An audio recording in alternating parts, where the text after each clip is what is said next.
Well, hopefully you're all recovered by now, as we now are the morning after a day after a holiday. So, Yes. probably the end of a holiday, long holiday weekend for most of you. And here, this is another episode of Mic'd Up, of course, on Pittsburgh Sports Live, Pittsburgh Sports Now, and all throughout the Now family of networks. Independence Day is behind us, and it's a whole new week, unfortunately.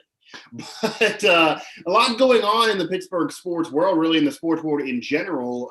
And as I said on a show just the other day, this is supposed to be a calm, but there's been a lot of storm going Yeah. on now, even though this is supposed to be the calm before the storm. We're going to touch on that in particular, of course, around the Steelers. That's what I'm alluding to. Devin Bush tweeting, and that causing a little bit of a storm prior to when the storm should occur. Pitt also loses out on a recruit to Penn State, of all teams. What that means, a Perry defensive end, so a local product here choosing to go to Happy Valley instead of staying here at home. And then also a story that's been the talk of everywhere the past few days that we've touched on before, that we're now going to touch on again because it's been officially decided, with college players being able to profit off of their own likeness. Mike Vakovican, I'm Mike Osti. Of course, Mic'd Up is presented by Martin Lawn Services, and you can contact Doug Martin at 412-849-5894 if you haven't called him yet. You need your lawn taken care of, you need a patio, you need something here. It's a beautiful time of year around these parts, so definitely he can help you out there.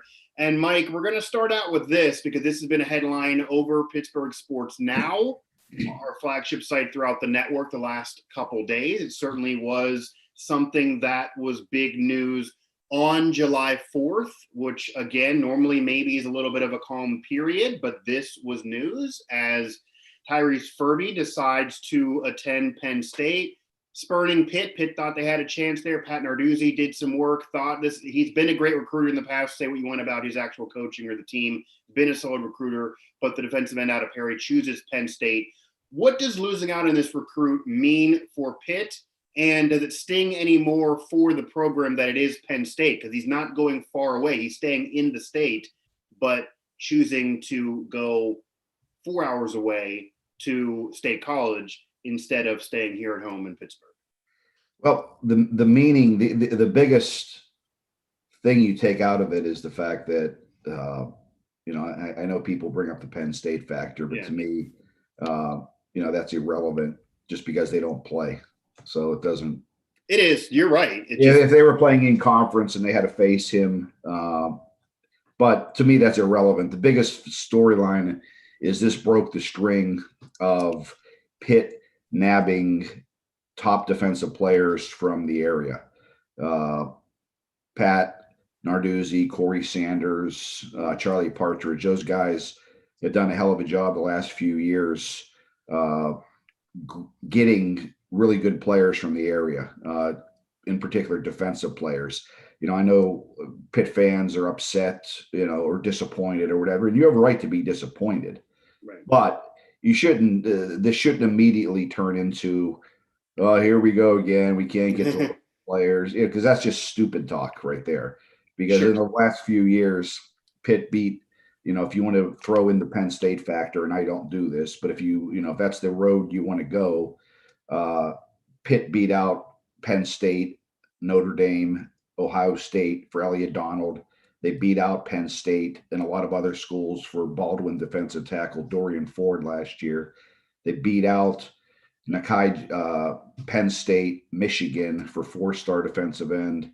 Nakai Johnson from West Mifflin. And those are big players, especially Elliott. Yeah, those are all four-star players. So Dayon Hayes, he had a Penn State, Ohio State offer. So if you want to go there, I can keep doing that. The reality is, in recruiting, you don't get everybody. Not going to get them all. No matter where he lives. It's not Pokemon. No, that's not how it works.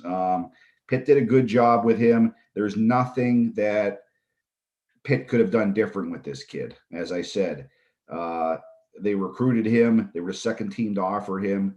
They recruited him harder than anybody.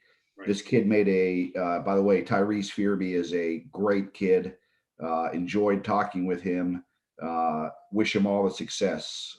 I have no skin in the game as far as where these guys go. I think I should be upset when they go to I sleep okay at night. It doesn't bother me where these kids go. Outside of just liking maybe to be able to go down to Heinz Field and see him yeah, I'd like to playing or watch him. cover him Yeah, directly. So, yeah, that's different. I of course I'm hoping he goes there because I like to keep track of him a little bit more. But in the end, I don't.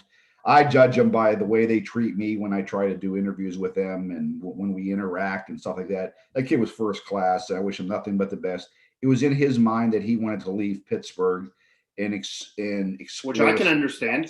And there's nothing wrong with that. So when a kid has that in his mind, there is nothing that the Pitt coaching staff can do to change his mind on that. They can do. No, and absolutely. And when you're in a region, that's the selling point for schools like Penn State, even West Virginia, an hour and a half south, of course, even Ohio State, if you get more elite, in terms of, hey, you're not far. Your parents can go to every single game, but if you don't want to have your parents giving you dinner every single night and making and stopping by and doing a pop-in, then go here. It's a little further. That's a selling point maybe. And if he had that mindset, he would say, oh, you're right. They can go to every game. And honestly, the only thing I can think of here, and again, you had that interview there on Pittsburgh Sports Live with Tyreese Fearbry, with the defensive end out of Perry, who chooses to go to Penn State. Of course, Corey Geiger, a guy there with Nittany Sports now having that full coverage on that site in our network. But does this at all play into, because again, Narduzzi's done well recruiting wise. They've got, especially defensively, and you're not gonna get him all, of course. And if he wants to not be local, then of course he's gonna go a little further. It's not like he's going really far and wanting to never see his family. He just wants to have his family still go to games, but a little further. And Penn State makes complete sense there. However, does this at all play into maybe, because it's where fans also decided to go, that Pitt's certainly a great school to be at, but this maybe is Penn State gets on national TV a little bit more. Maybe Penn State's a little bit more of a national program, especially with the college football playoff expansion that we talked about before. It's very likely that Penn State will get in that. If we're talking about the top 12, in fact, if we did the top 12 the last 5 years, they would have been, I believe, 4 of the 5, whereas Pitt wouldn't have been in any of them. Does that play in at all? It didn't seem to play with him personally, but that's where fans always go sometimes. No. This came down to that's what it came down to. It came down to none of that. Yeah. And in fact, something that drew him to Pitt is the fact that something that wrestled with him is there's not a better defensive line coach in the country than Charlie Partridge. There might be somebody as good, but there's nobody better than Charlie Partridge. He was voted the defensive line coach of the year last couple years. He gets guys to the league. Trust me, those guys know that. Everyone that churns defensive players, yeah. Pitt, and one thing that if there is any silver lining, and there's no silver lining on losing a good player, but if you do want to point out something that it's okay, is the fact that Pitt is loaded on the defensive line. So it's not as though it was a need position. Mm-hmm. Do they want him? Heck yeah, they wanted him.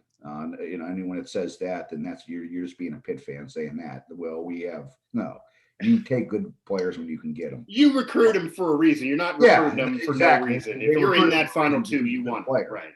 But the only good thing is that they have very good players in the system, older, younger, that they're stocked there. But those guys that come there, they come there because of Charlie Partridge, and they come there the fact that this time of the year when they go over there, they see 99 Aaron Donald still working out in the facility and in the weight room all the time, and they get to work out. Especially now going to be connected with Elliot Donald there. He's going to show up on a bye week and call them and FaceTime all the time. Yeah, that's the draw. And so it had nothing to do with winning. He wants to be developed, and he believes he can get that at Penn State, and I'm sure he can. Right. But it came down to starting a new chapter, wanted to get away, and that's it. I will also say this. I'll throw this out there. I know nothing. I'm not insinuating anything. All I'm saying is we both know college recruiting. Right. Sure. Signing day isn't until December. Pat Narduzzi wants this player. Charlie Partridge wants this player, even though he's committed verbally to Penn State, Right. to December when you officially sign. That's a long way away. I doubt that Pitt has made their last phone call to Tyreese. So just stay tuned. Yeah, they'll check in if nothing else to say, hey, how you doing? And if he says anything other than I'm thinking about wavering, they'll just say, hey, how you doing? Just want to check in. You know, you're a nice kid. So I'm sure they'll do the check in. Yeah, and you never can bank on a kid spurning somebody that he says he's going to go to. So I'm sure in Pitt's mind they're thinking this is probably done. I'll say this: the reason why they'll probably investigate this more is the fact. Once again, I want to make this clear because I think Pitt fans will read into this a little bit that I know something that I'm not reporting. For the longest time, Pitt was the leader for this guy. He was banked by every recruiting expert as he was going to Pitt. And then all of a sudden he goes to Penn State. That's why I think it stings too. Yeah, but Pitt knows that it's not a long shot. They don't have to generate fake interest from his part to them. He had interest in them. I'm sure they're going to see if they can try to somehow find a way to rekindle that interest.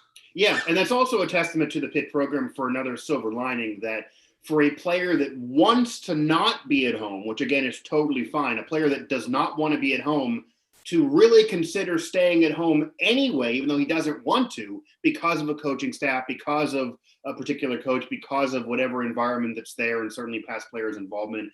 That's a testament to Pitt. Basically, his decision is for one reason, and he's willing to go against that reason because of everything else about Pitt. So that certainly tells you what Pitt has for recruits. Mike Vukovic and Mike Osti here again, mic'd up, presented by Martin Lawn Services. By the way, I want to throw something out, Mike. Go ahead. Yeah. Your school's doing a hell of a job recruiting. I did see that. Yes. WVU, absolutely. Another 4-star potentially coming. Neil Brown's on a roll right now. Number 25 in the country. West Virginia fans should be very excited what's going on. And they're not done. They're going to be getting I got another one.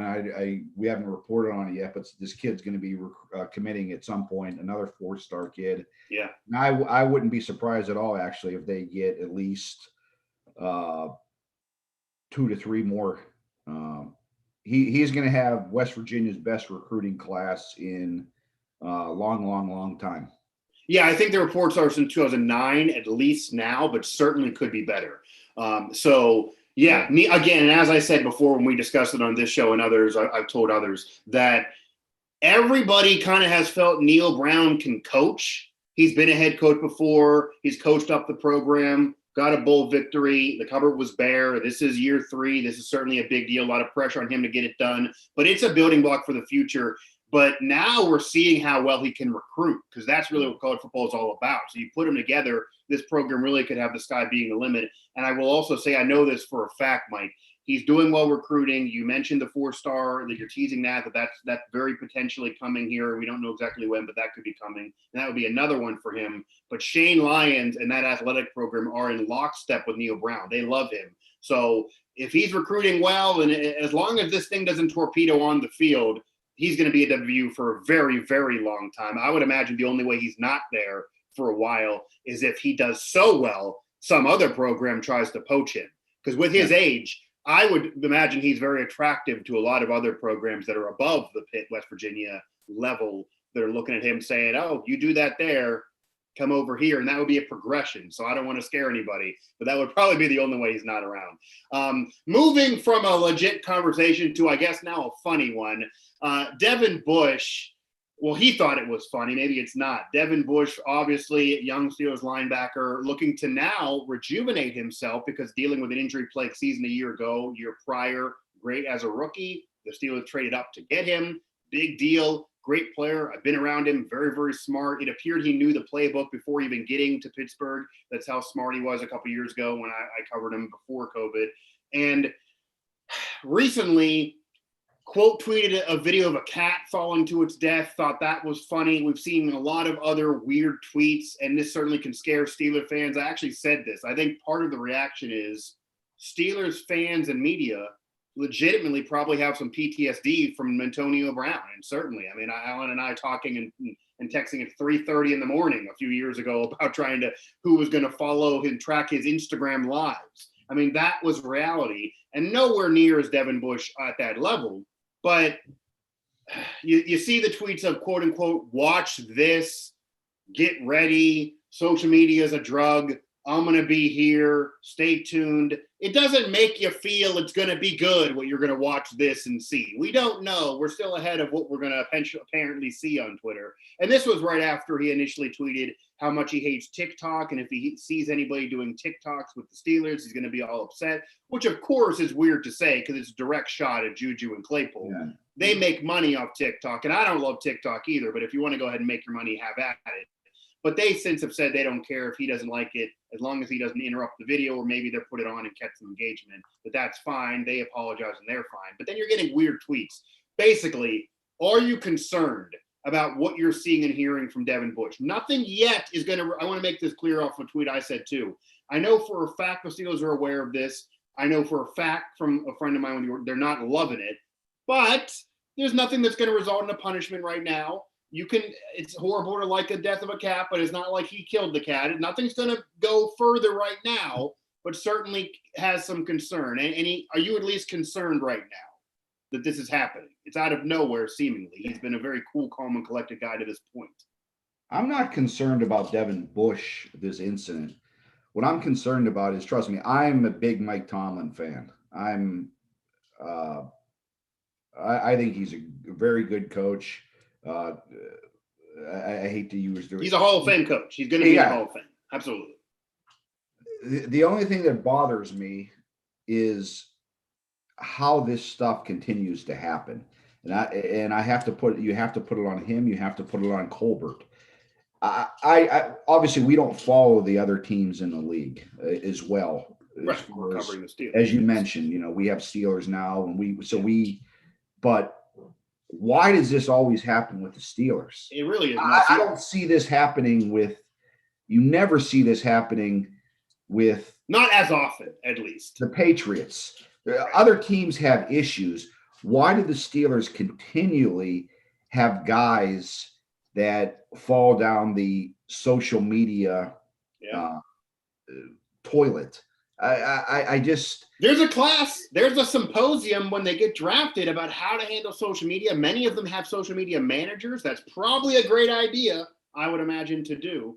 Yeah. But I just don't. If I'm their agents and everything, they can't love it. Yeah, all they have to do is they should all have a video of what Antonio Brown did to himself. Yeah, it should be throughout the league. And just showing people. That should be the symposium. Yes. It should. And say, hey, guys. He lost tons of money. He won a ring, but he lost tons of money. Yeah. Why do you need to go to that route? Because from here on in with Devin Bush, unless he gets off social media, it's just going down. Because he's going to be fighting with fans. He's going to be defending himself. He turned the comments off, which that concerned a lot of fans because that's what AB did. He turned the comments off himself as far as commenting. Yeah, I saw him tweet reply back to Andrew Filipponi as far as I guess something Filipponi said regarding the incident, and then Bush tweeted back to him, "Oh, that's okay. When you were begging me to be on your podcast, like this is not." It's nothing because Andrew's going to come back and say something. It's just going to be a continual soap opera. And media loves it. They're catching engagement. If you reply back, they're going to reply again. Oh, yeah, I know. I get it. Yeah. But what do you think they're going to talk about when we go to mini camp and Steeler training camp? What do you think is going to be brought up? First question, because we're not getting down there. It's at Hines. It's not in Latrobe, but we're going to have one-on-one access with Devin Bush at some point, whether it be Zoom or in person. And somebody is going to say, hey, man, here's the question. And I know this going to definitely happen. Was your thing hacked? Well, number one, because that was a thought. There was a conversation for a while during that past weekend when this erupted during holiday weekend that he was maybe hacked. And that actually has been debunked because he was on other social media platforms basically saying he wasn't hacked, putting up pictures of hot dogs on Instagram when he could easily apologize for this. If you're hacked on Twitter, because I actually was hacked years ago, and then you go on another platform and say, I was hacked, or you change your password, or you say you were hacked. That's never happened. I am basically going to say now definitively, I do not believe he was hacked at all. This is from him. I am sure if you're his agent, if you're Tomlin, if you're Colbert, imagine sitting there having your Wheaties on July 4th in the morning. It's a calm, even you work 24 hours a day, but you're a little bit off right now or before camp or after mini camp.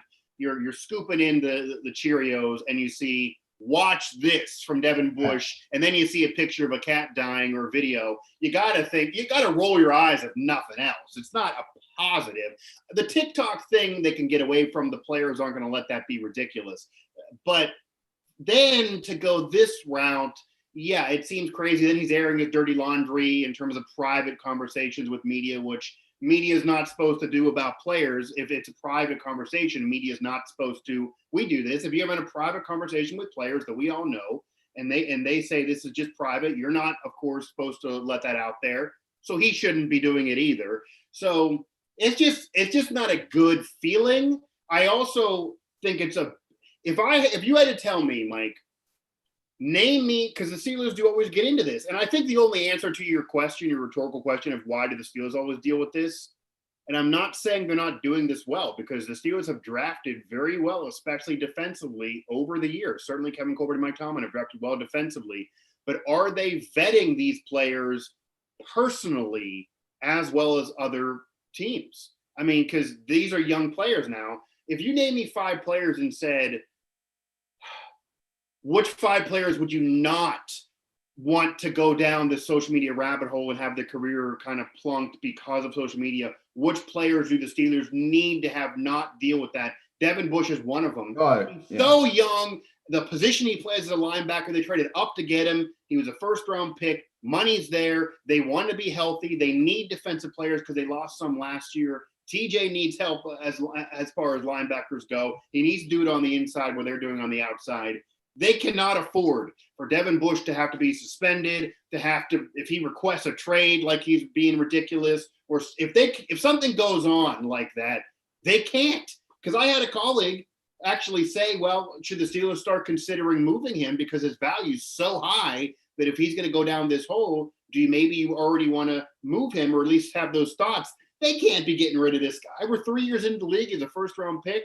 Yeah, the value's there, but they need him on the field. But see, this problem isn't good. The problem with vetting is that there was nothing in his. I think it's when That's fair. That's fair. There was nothing in his past. You didn't see Claypool. He comes from Notre Dame. We didn't see any of this Even stuff. Juju. And really, yeah. It's something within this. They get here, and it's. Are they too emboldened? Maybe it's a little bit too much. I know that they can't do this because of rights and everything else, all the other, BS of today, the culture we live in. They can't force them off Twitter, right? Yeah, but I tell you what, I would make it I would make it known. I don't know, but Steelers have to do something, set a policy within the organization with the social media, because it's just. There has to be some sort of consequence. They have to know this because it's just another player.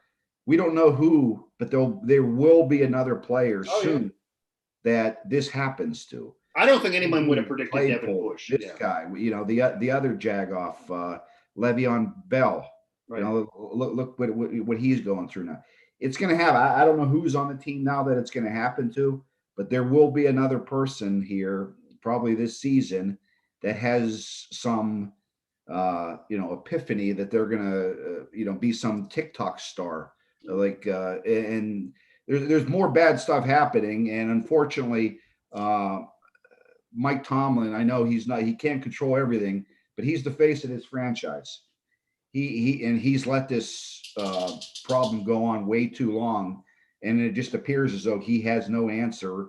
The Rooneys, the Colberts have no answer on how to end it. Yeah, and it absolutely appears that and he's a Hall of Fame coach. 2 years ago, they almost got in the playoffs with Duck and Mason Rudolph, who hadn't played before. I mean, yeah, there are other more successful coaches over the years. Certainly Belichick's been that. And yeah, only 3 playoff wins in the last 10 years. But he has absolutely put together a Hall of Fame resume. So the criticism that Tomlin also has around him over some of his critics is that maybe he's a little bit too much like their older brother more so than, like you mentioned, with Belichick or a Tom Coughlin or Bill Parcells would have been, that it's, hey, putting the fear of God into them, that if they're going to tweet a picture or a video that goes awry, that is not positive for them or the organization, not to do it. A Patriots player would have been terrified to put that tweet up, even a young player. So that's not there. Clearly, the Steelers players don't feel scared to do whatever they want on social media. So I don't know if that conversation needs to increase, or Kevin Colbert, Tomlin, and the Rooney family. There might need to be a 3-person closed-door intervention with Art Rooney II, Kevin Colbert, Mike Tomlin in a dark room, Devin Bush on the other side of the table saying, we're not punishing you. You did nothing wrong yet, but this isn't good. Let's not do this again, and let's just think before you tweet. Don't press send. They should do this at mini camp. It should be addressed. Everyone should be don't single out Bush, because, as I said, that's true. That might be bad. Yeah. This is going to happen to somebody else, and to say this crap's going to end. We're not going to have our season throughout the whole season. People talk about what you guys are doing off the field, what garbage you're tweeting, and putting ridiculous 2-year-old TikTok videos up. You guys are men. You're professional. We pay you guys millions of dollars. We want to win a Super Bowl, and all the crap you're doing off the field isn't helping. It's hurting. So either it's going to end, or your time in this uniform is going to end. Yeah, no, they absolutely should, especially because I think, and again, I guess they can't tell them they can't TikTok at all because they are making money off of it. But I think what Juju and Claypool and others don't realize, the reason why they make money off of TikTok and other social media platforms, this is the reason, they have to know this even if they don't want to admit it, is because of football. Yeah. If they were an average Joe, maybe people can make money off social media. I mean, we're doing it here on a YouTube channel, but not to their level. Like, once you start raking in the cash that it's at their level, it's because they're great NFL players, because they came from certain universities, and they worked their butt off to get there. So because of their football career, they're able to be so famous, they can make money on the side off of TikTok. More power to them, but that's why. So if you screw up football, it's certainly going to hurt your money. Antonio Brown won a ring with Brady, but he certainly lost a lot of money over the years because of how crazy he was. That's not good for his cash. So they got to realize it's from football, and you can't, I'm not against them making money on the side, but it certainly appears like they care more about their personal brand than winning. That's exactly the optics when you're dancing on the logo while your team's losing, that, okay, we lost, that sucked, but I'm not going to let that ruin my money and my personal life. And I don't want them to be depressed when they lose a game, but you should be a little upset, and you should try to win. Like, it appears that personal brand is more important to them than winning. We'll see where this goes, because right now the tweet of "watch this" is still hanging out there. I don't know what we're watching for. So unfortunately, I had to turn my notifications on for Devin Bush, which this should be a calm. Media wants this to be a calm. Let's take a week break or so from insanity before we rev up the engines. But Devin Bush apparently doesn't want to. Maybe he's freaking bored, Mike, because this is a little bit of a lull for the players as well. And he obviously doesn't need to do another job. He doesn't like TikTok. But bored, get your $1 million and go. Yeah. Go take a week in Hawaii. Go on vacation, and you know what you do while you're on vacation if you want to still make money on social? You pay a social media manager to tweet for you, make that money for you, and you go on vacation for a week or two. Absolutely. That would be even the best case of remedy all year long, really. We're going to close up shop with a conversation. We're just going to hit on it briefly, but of course we can talk on this every day. It's going to be an ongoing conversation. College athletes now are able to profit off their likeness and their image. They aren't going to receive a stipend right now. They haven't yet. This has been confused, but they're not officially being said to be professionals. It's not like they're going to get $300 for just showing up every week like some would want them to, but they're going to be able to profit off their own likeness. So if there's a jersey out there that says one for Fitzgerald and it's Larry Fitzgerald, they're going to get something off it. They can get endorsements from whoever. That's going to obviously run amok. There's going to be different companies that probably don't even have the money. They're going to try to endorse certain players. I saw a blog out there trying to claim they're endorsing players. That obviously, if media outlets are endorsing players, that takes away some journalistic credibility, but that may occur.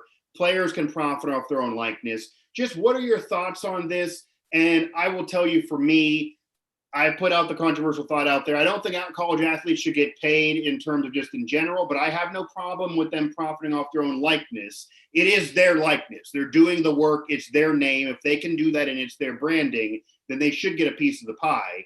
And honestly, if say the Fab Five could have profited off their own likeness, they wouldn't have wore blank blue jerseys and blue shirts. They would have put a jersey that said number 4 for Chris Webber on the back, because he would have wanted to make money off of it. So if it's their likeness and it's Johnny Manziel's likeness and Tim Tebow's likeness and Mike Vick's likeness and those star players' likeness, the school's making money off their likeness. It's their likeness. Maybe this actually is money they do deserve. Terrell Pryor getting paid for his likeness was a scandal. Maybe he should have got money for his likeness. It's his work that got that likeness that helped the school revenue-wise.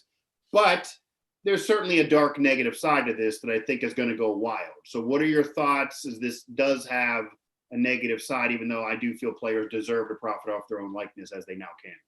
Hey, I'm all for everyone making money. That's what Yeah. Whatever. Yeah, I'm not taking money out of someone's pocket. Yeah, I'm all for that. I'll just stick to my point on this is going to be, I'll take this angle, is that this is just you talk about corruptness. I've talked about that a few times, the corruptness in recruiting college, especially the SEC schools. Mm-hmm. This is just gonna ramp this up 10 times. If you think that was bad then, yeah, and there's nothing, once it's legal now.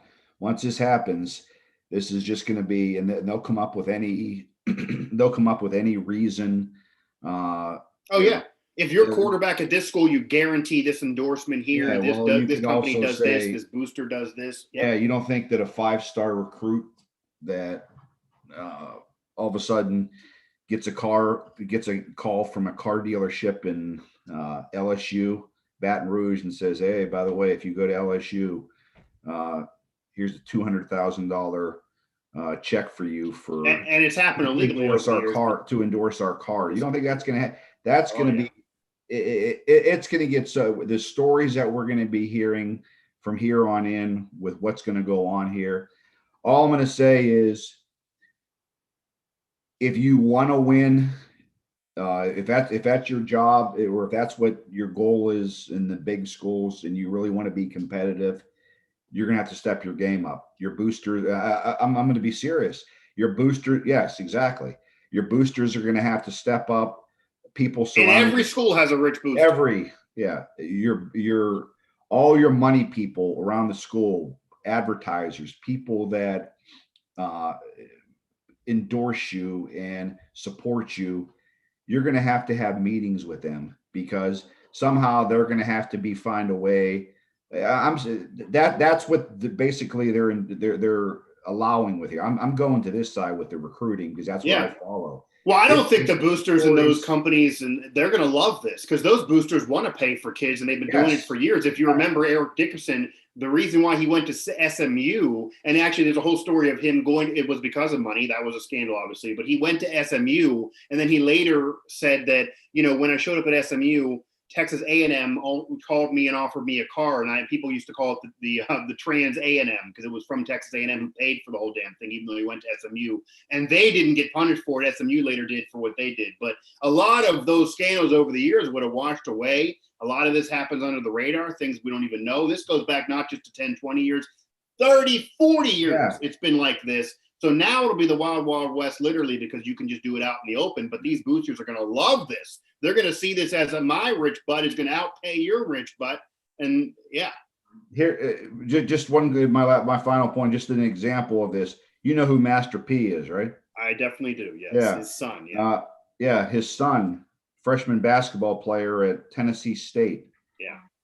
He just signed a $2 million endorsement deal. At Tennessee State too. Yeah. Tennessee State with Web Apps America.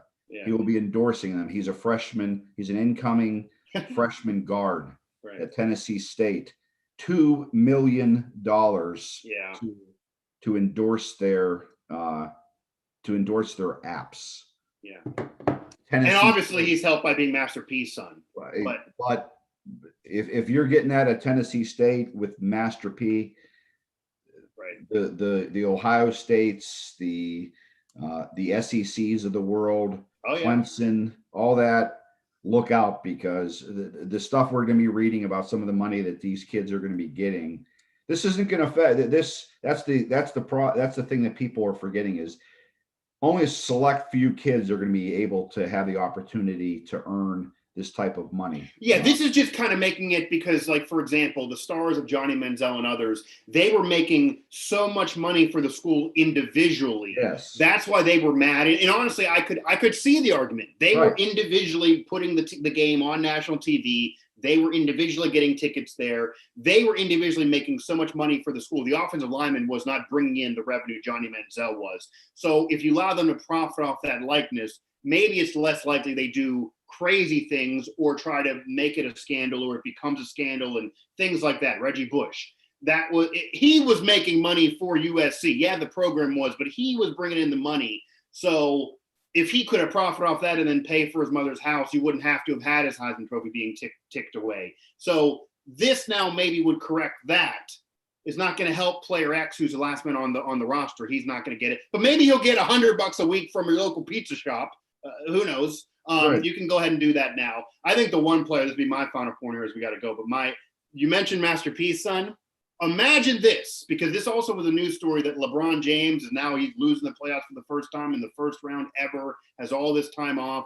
He's been actually at all his son's AAU games. And honestly, I had a great dad. You're a great dad. That's awesome. That's one thing. No one will criticize LeBron for being such a great dad to his kid. But imagine the endorsement money that is going to be offered to Bronny James. Oh. Mike, he is 17 years old. Get ready. It is going to be wild. Everyone is going to want to pay him. I don't care how good he is, and he's good, but he is LeBron James's son, and LeBron is going to be all with him everywhere. He's coaching the team on the court. He's showing them how to defensive moves. His endorsement is going to be out of control. I don't think anyone's going to touch that kid in terms of endorsement money. No, the other kid that'll rack it in is who knows, Peyton or Archie might. They're his nephew or whatever. He's gonna. Yeah. He's the biggest recruit next year. He'll be. But I would imagine money isn't a thing for them. But I'm sure he'll. No, and Master P's son is not broke. If he doesn't get an endorsement deal, obviously his dad could bankroll him. I mean, there's certain Master P is very, very rich, but it's just going to open up the Wild Wild West, to say the very, very least. We'll touch on it here coming up as well. It's going to be something to keep an eye on, to say the least. And I would recommend also keeping an eye on Devin Bush's Twitter account, because that could be this week as well. Mike Fagovic and Mike Hosty. This has been another edition of Mic'd Up here on PSL.